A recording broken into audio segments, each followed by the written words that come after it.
Shalom, ninakusalimu katika jina la Yesu Kristo, jina lipita majina yote. Ni wakati mwingine tena ambao Mungu ametupa nafasi na kibali. Jumamosi ya leo, naamini umeamka salama siku ya leo. Mungu akubariki sana na hongera kwa nafasi ambayo Mungu amekupa ya uzima. Ni kibali cha Mungu kuwa wazima na neema ya Mungu. Nataka tuzungumze habari ya nguvu ya mauti. Nguvu ya mauti. Biblia inazungumza kwenye kitabu cha Mwanzo 2:17. Lakini matunda ya mti ya ujuzi wa mema na mabaya usile, kwa maana siku utakapokula matunda ya mti huo utakufa hakika. Utakufa hakika. Nguvu ya mauti.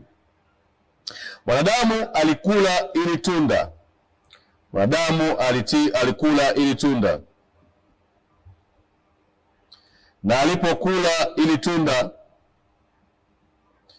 hakika mauti ikawa na nguvu. Kwa hiyo dhambi ilisababisha mauti iweze kuwa na nguvu ndani ya mwanadamu, ama uasi ulisababisha mauti iwe na nguvu ndani ya mwanadamu. Tunaangalia neno la Mungu pia kwenye Wakorinto wa kwanza 15. Wakorinto wa kwanza 15 mstari ule wa 55 mpaka 56. Biblia inasema, kuwapi ewe mauti kushinda kwako? Uwapi ewe mauti uchungu wako? Uchungu wa mauti ni dhambi, na nguvu ya dhambi ni torati. Narudi kwenye Mwanzo. Mauti ama kufa haukuletwa na shetani, kuliletwa na dhambi, ambayo dhambi imetokana na uongo ama ila za shetani ambazo zilimfanya mwanamke pamoja na mwanaume waweze kula ile tunda na kumwasi Mungu. Shetani alihusika katika kutenda dhambi, lakini mauti ilikuwepo, na Mungu alimwambia Adamu, hakika utakapokula ili tunda utakufa. Kwa hiyo mauti ilikuwa haina nguvu kama dhambi isingekuwepo.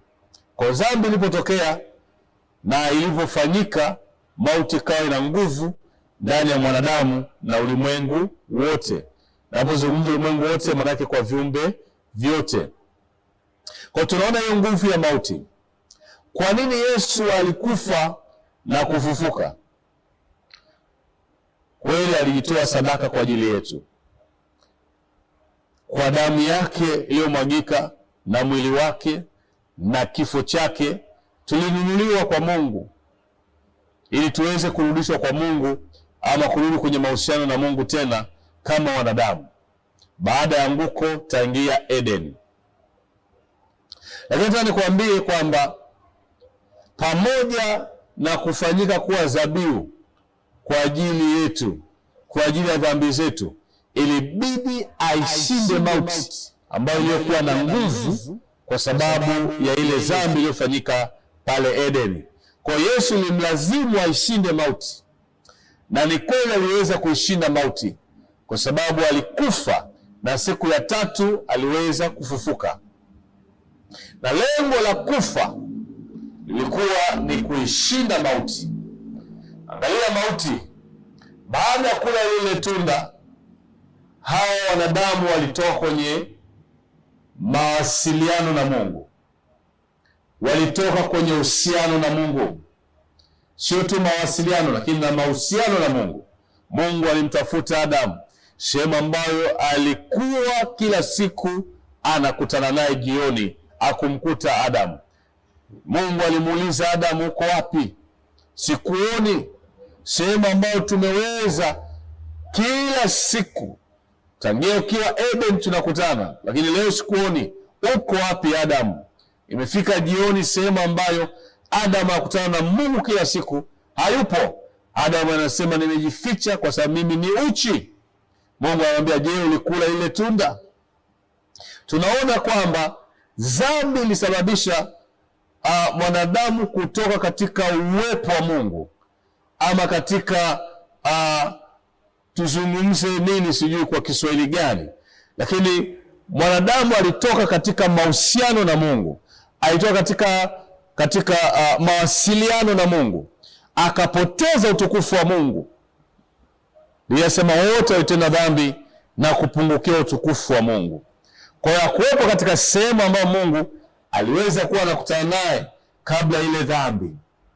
Kwa hiyo dhambi ilisababisha pia Adamu alitolewa katika sehemu ambayo Mungu alikuwa anakutana naye, sehemu takatifu, kwenye uwepo wa Mungu, kwenye mahusiano na Mungu, kwenye mawasiliano na Mungu. Alitoka kwa sababu ya dhambi. Lakini pia mauti iliingia na ikawa ina nguvu, iliweza kutushinda sisi wanadamu. Na ilipoweza kutushinda sisi wanadamu, ndipo ambapo maisha yetu tena na lile kusudi la Mungu la kuweza kutawala hapa duniani liliweza kuondolewa, kwa sababu hatukuwa tena na maisha ya kuishi tena hapa duniani ya muda mrefu. Sasa tunaona baada ya kula lile tunda, mauti ilisimama, na mauti iliposimama ilileta laana. Kwa hiyo kifo cha Yesu Kristo, tunaona kuna hatua ya kwanza, alipigwa kwa ajili yetu. Biblia inasema kupigwa kwake, Isaya anasema tumepona. Kwa kupigwa kwake tumepona. Kwa hiyo alipigwa mijeledi, alisulubiwa msalabani, na kusulubiwa kwake ilikuwa lazima asulubiwe. Kwa nini? Kwa sababu ilitakiwa afanyike laana, ili sisi ile laana iliyotamkwa pale Edeni iweze kuondolewa ndani ya maisha yetu. Biblia inasema ardhi zimelaaniwa kwa ajili yako. Ardhi zimelaaniwa. Itaota michongoma, itaota miiba, utakula kwa jasho, utazaa kwa uchungu, chungu utaongezeka. Kwa tunaona jinsi gani ambavyo mauti ilileta laana, ilileta magonjwa, ilileta shida za dunia, ilileta kila jambo baya hapa duniani. Biblia inasema kwamba wapi ewe mauti kushinda kwako? Maana nini? Yupo mwanaume ambaye aliweza kuingia kwenye mauti, lakini siku ya tatu aliweza kufufuka. Anaitwa Yesu Kristo wa Nazareti hai. Alishinda mauti. Biblia inazungumzaje? Mstari wa 55, wapi ewe mauti kushinda kwako? Wapi ewe mauti uchungu wako? Uchungu wa mauti ni dhambi, na nguvu ya dhambi ni torati. Lakini Mungu na ashukuriwe, atupaye kushinda kwa Bwana wetu Yesu Kristo.